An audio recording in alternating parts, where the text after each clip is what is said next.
Hello, I'm Micah Roland. We are doing a gunshot wound, right? Correct. Yeah, gunshot wound to the head, and Entrance and exit. What we're gonna do is we're gonna put an entrance wound in your forehead or your jaw, and reverse the other one. So we can use two things. This is duo glue. This could be latex here, but what I'm gonna use is I'm gonna use gelatin only because it dries a lot faster.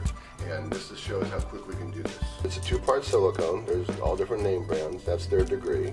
Now the reason why I'm wiping off this is because you can't contaminate the other one, because one's a catalyst and one's the activator. This, if I was to take this much and just dip in there, that whole thing will harden.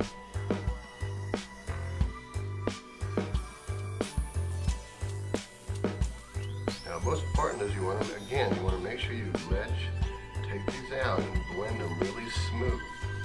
If you don't blend it down smooth, guess what? It looks really thick. This is just a spatula, a real thin, small little butter knife. I always say like the little baby butter knives. A lot of people get those. You can go to an art store, you can get that as well. Take a Q-tip. You can take a regular round Q-tip if you want. I get the pointed ones only because I like using that, and you can like hollow it out a little more, and it's already drying. All right, we're gonna let that dry. Now, here's the fun part. I'm gonna take the duo glue, okay? Because this will come off your hair a lot easier than the gelatin does. Okay. So I'm gonna take a Kleenex. I'm gonna separate it. Real important. You don't want it too thick, you want it really thin. Now the other thing is you want to take all the edges off. By taking off the edges, you make it so the edges are nice and rough and blended. And now what I'm going to do is, I'm going to take it and make little circles.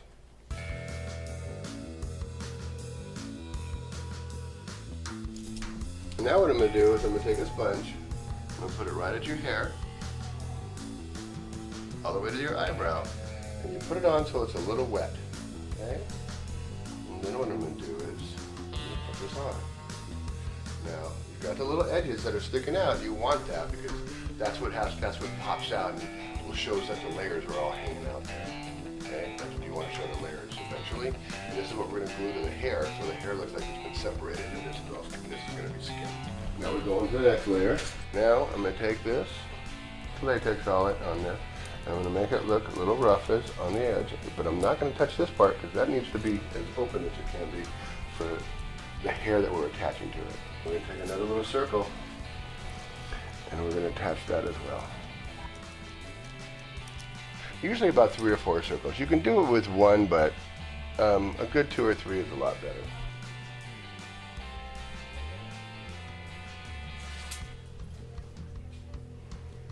But we are going to wet it. Try and wipe a little bit of the edges as much as I can without making it go down. And lift it again and try and get on that side. And see, that's the hard part because you want to make sure that you get that up because you want that little lift going on. So this is all creating the lift of what's happening. Because the texture, which is a separation between one point and another point, is very important.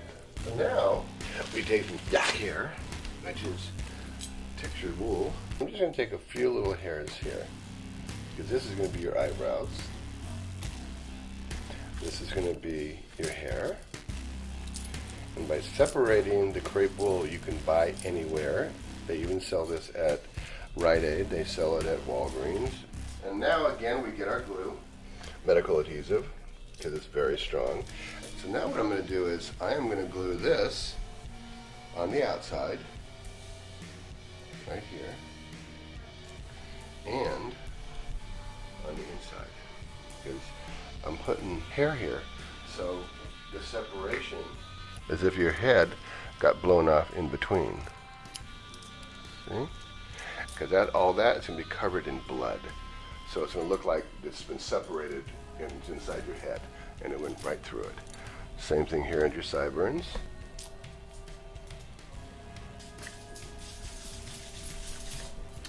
Okay, let's paint. All right, so now we're going to start start with painting. This is alcohol activated paint, which you can pretty much use almost anything.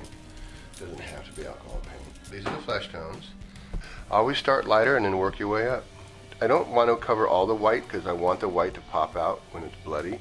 So that's the reason I used white. Otherwise, I would have used a colored Kleenex, because you can get that too. You can go get colored Kleenexes at the store that are almost the same color as your skin. Now we're going to start painting some pink discoloration on the inside. I'm pretty much going to try and touch everything that's white with a real light wash. We're going to put some blue black in there. I'm going to go blue, I'm going to go dark red, and just a little bit of black. There we go. So it's kind of almost like a mustard, purplish, dark brown, because that's really important. That's kind of a color. And then what I'm going to do is I'm going to splatter it in. Now I'm painting the bullet wound. Now I was letting it dry while I was working on the other side, so that way I can get this going.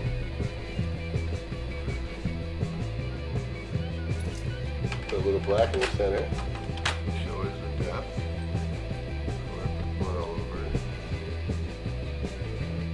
This is the blood paint. Now smudges, when I start coming in here and start painting, these are just to show that the bullet entrance has gone from here to here. Because what happens is, when it goes through, you have breaking capillaries as well as muscle tissues that are breaking as it goes through. Okay, let's have some fun with some blood. This is a thick blood. This is what, we all make it. And it's just regular blood and some thickening agent, some flour, some ground up cornmeal, oatmeal.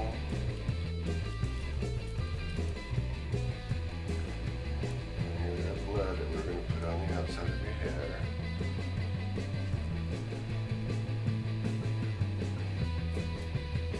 Now we're going to come over there and put the liquid blood.